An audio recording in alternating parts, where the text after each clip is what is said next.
સાબરકાંઠામાં આબમાંથી વરસી રહી છે અગનજ્વાળા, પારો 44 ડિગ્રીને પાર।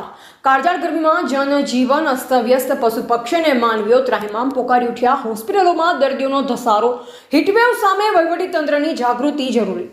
ગુજરાત સહિત ઉત્તર ગુજરાતમાં અત્યારે સૂર્યનારાયણ લાલચોળ થયા છે। ખાસ કરી સાબરકાંઠા જિલ્લામાં ગરમીએ છેલ્લા કેટલાય રેકોર્ડ તોડી નાખ્યા છે।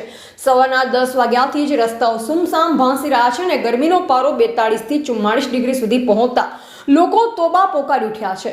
હવામાન વિભાગની આગાહી મુજબ હજુ પણ ગરમીમાં વધારો થઈ શકે છે। ત્યારે આ કાળઝાળ ગરમીની શું છે ગંભીર અસરો, જોઈએ આ ખાસ અહેવાલમાં। સાબરકાંઠા જિલ્લામાં છેલ્લા કેટલાક દિવસોથી ગરમીનું રૌદ્ર સ્વરૂપ જોવા મળી રહ્યું છે। બપોરના સમયે જાણે આકાશમાંથી અગનગોળા વરસી રહ્યા હોય તેવી સ્થિતિ સર્જાઈ છે। સાબરકાંઠાના મુખ્ય મથક હિંમતનગર સહિત આસપાસના વિસ્તારોમાં તાપમાન 44 ડિગ્રીની આસપાસ નોંધાતા સામાન્ય જનજીવન પર તેની વ્યાપક અસર પડી રહી છે। ખાસ કરી શ્રમિકો અને છેવાડાના માનવીઓ માટે આ દિવસો કપરા સાબિત થઈ રહ્યા છે। ગરમીથી બચવા માટે લોકો ઝાડના છાંયડાનો આશરો લઈ રહ્યા છે। માત્ર મનુષ્યો જ નહીં પરંતુ અબોલ પશુ પક્ષીઓની હાલત પણ કફોડી બની છે।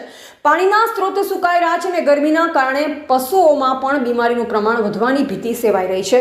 ગરમીના પ્રકોપ વચ્ચે સિવિલ હોસ્પિટલમાં પણ હીટ સ્ટ્રોક અને ગરમીને લગતી બીમારીઓના દર્દીઓની સંખ્યામાં વધારો થયો છે। ચક્કર આવવા, ડિહાઇડ્રેશન અને અશક્તિ જેવી ફરિયાદો સાથે લોકો હોસ્પિટલ પહોંચી રહ્યા છે। જો આગામી સમયમાં પર્યાવરણ અને ગરમીના મુદ્દે માનવજાત ગંભીર નહીં બને તો આ સ્થિતિ આવનાર વર્ષોમાં વધુ જીવલેણ બની શકે છે। હાલ તો સાબરકાંઠામાં ગરમીએ હાહાકાર મચાવ્યો છે, ત્યારે વહીવટીતંત્ર દ્વારા પણ લોકોને જાગૃત કરવા માટે વિશેષ અભિયાન ચલાવવામાં આવે તે અત્યંત જરૂરી છે। જો અત્યારે આપણે નહીં ચેતીએ તો કુદરતનો આ પ્રકોપ આવનારી પેઢી માટે મોટું સંકટ બની રહેશે। અહેવાલ રાજકમલસિંહ પરમાર, ભારતીય સ્મિતા, સાબરકાંઠા।